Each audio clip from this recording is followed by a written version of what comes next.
BD5 pilot with you out at the Hillsborough hangar on a Sunday afternoon.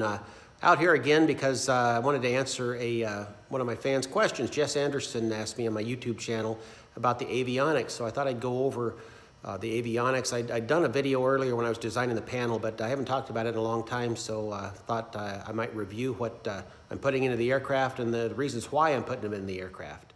Now, most of my flying experience is actually behind Garmin radios. Garmin 430, Garmin 530, and then later a Garmin 1000 in the aircraft I've flown. And so I'm very familiar with the Garmin language and logic on how they work, how the push buttons work and things. And so the selection came out to be the Garmin G3X with a Garmin G5 as a backup off to the side. And reason behind that is when I really went through avionics, I found out when I'm looking at all the different combinations out there, Dynon and Great Lakes and all these companies that make some really nice, innovative equipment for experimental aircraft, there really wasn't a huge price difference when you get all the features in there that you want between Garmin and the other.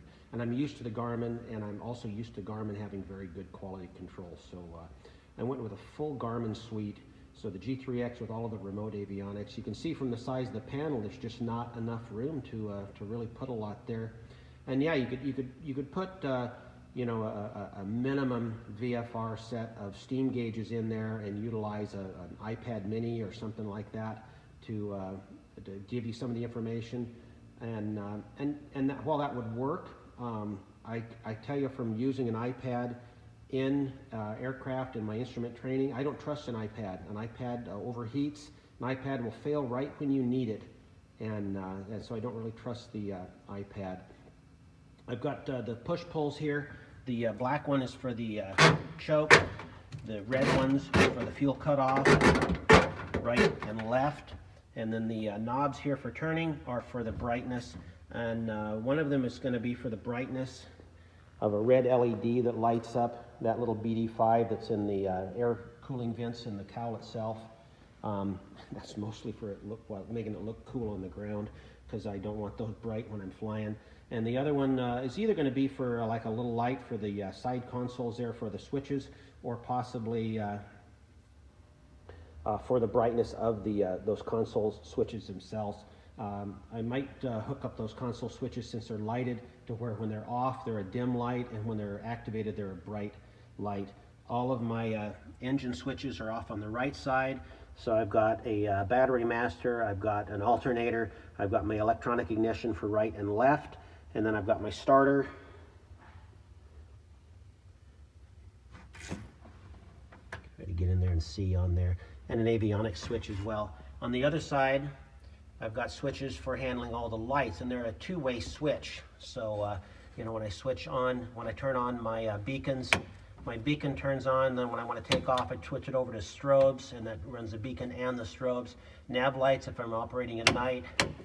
And then taxi when I'm on the ground. But when I go to the landing position, it actually lights up the taxi and the landing light. When I'm in that taxi position, I can go to my wig-wag, which blinks them side to side, or I can switch over to a recognition setting, which makes the entire landing light act like a strobe. And then my avionics backup is down over here. And then if I put smoke on the plane, it's going to be right there. If I don't put smoke on the plane, it'll do something else. The remote avionics are going to be mounted behind the seat. And I still got the wiring hooked up for when I was testing the lights out. So I've got a bunch of wires that are not going to be here in the final installation, so it looks like a mess there. But behind the seat, I've got a GTR-20, which is the Garmin remote comm radio, GTX 45R, which is the upgraded transponder that has all of the ADS-B functions in and out, and then my VPX, which is a solid state set of breakers. So my electricity goes through that VPX and then gets put out to the instruments as well as to the lighting on the aircraft and the engine functions, and operates like it was an electronic breaker box. GPS mounts right above that, and that's a WAS GPS for the system. The battery mounts off to the side, and then the GEA-24 is the box that's for handling all the engine functions. in there, and that should make for a real nice installation. On the left side of the floor there's going to be another raised floor for handling the cables that come through there that are for the choke, for the fuel cutoffs, and then some electricity is going to go through. Also the air line that hooks up to the angle of attack that works with that G3X system. On the underneath the forward canopy, I've got my antennas.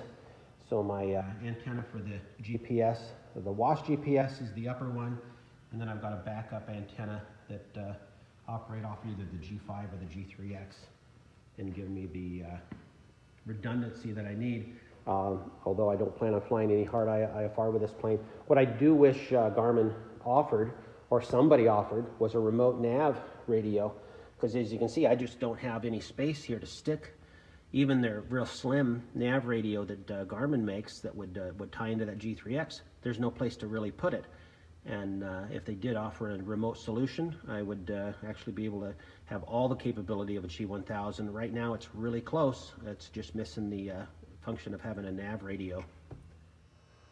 So there you have it. Thanks, Jess, for the question, and I appreciate all the fans' input, and I'm sure there's more than one person that wanted to have the walkthrough on the avionics system. So BD5 pilots out. You everyone have a great week, and Veterans Day also tomorrow.